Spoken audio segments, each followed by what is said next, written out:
మన దేశం రోజురోజుకి అభివృద్ధి పథంలో దూసుకుపోతున్న తరుణంలో కొందరు నాయకులు మాత్రం పాత చింతకాయ పచ్చడిలా నిరాధారమైన ఆరోపణలతో దేశ ప్రతిష్టను మంటగలుపుతున్నారు. ముఖ్యంగా కాంగ్రెస్ నాయకుడు రాహుల్ గాంధీ ఏది పడితే అది మాట్లాడుతూ ఆధారాలు లేకుండా దేశ ప్రజలను తప్పుదోవ పట్టిస్తూ మన ప్రజాస్వామ్య వ్యవస్థలనే అపనమ్మకంలోకి నెట్టేస్తున్నారని 272 మంది ప్రముఖ పౌరులు ఒక బహిరంగ లేఖ రాశారు. అసలు ఆ లేఖలో ఏముందో, దేశం రాహుల్ గాంధీని ఏం కోరుతుందో ఈ వీడియోలో చూద్దాం. 272 మంది ప్రముఖ పౌరులు అంటే 16 మంది మాజీ న్యాయమూర్తులు, 123 మంది రిటైర్డ్ బ్యూరోక్రాట్లు, 14 మంది మాజీ అంబాసిడర్లు, 133 మంది రిటైర్డ్ ఆర్మీ ఆఫీసర్లు కలిసి రాహుల్ గాంధీకి ఒక బహిరంగ లేఖ రాశారు. ఆ లేఖ సారాంశం ఏంటంటే, రాహుల్ గాంధీ కాంగ్రెస్ పార్టీ ఎలాంటి ఆధారాలు లేకుండా పెద్ద పెద్ద ఆరోపణలు చేస్తున్నారు. మీ మాటలు ప్రజలను తప్పుదోవ పట్టిస్తూ అనవసరమైన అనుమానాలకు తావిస్తున్నాయి. దయచేసి ఇలాంటి అసత్య ప్రచారాలు ఆపండి. లేఖలో ఇంకా ఇలా పేర్కొన్నారు, కాంగ్రెస్ పార్టీ ఎన్నికల సంఘంపై ఓట్ల లెక్కింపులో అవకతవకలు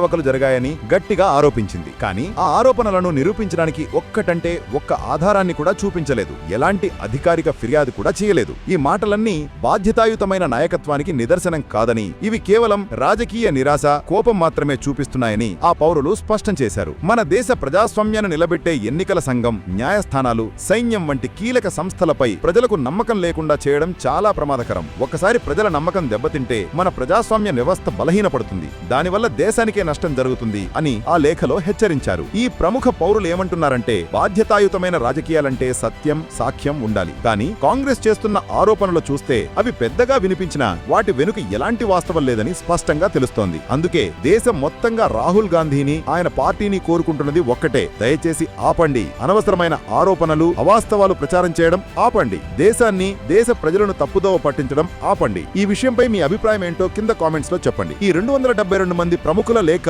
సరైనదే అంటారా, లేక రాహుల్ గాంధీ ఆరోపణలకు సరైన ఆధారాలున్నాయని మీరు భావిస్తున్నారా? ఈ వీడియోను అందరికీ షేర్ చేసి మీ అభిప్రాయాన్ని తెలియజేయండి. జై హింద్.